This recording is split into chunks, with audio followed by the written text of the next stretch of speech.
So you want a Candyland-themed Christmas but no budget? Use recycled materials.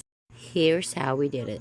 We used some empty cardboard boxes, formed it into a Christmas tree covered with empty medicine boxes. So let's decorate.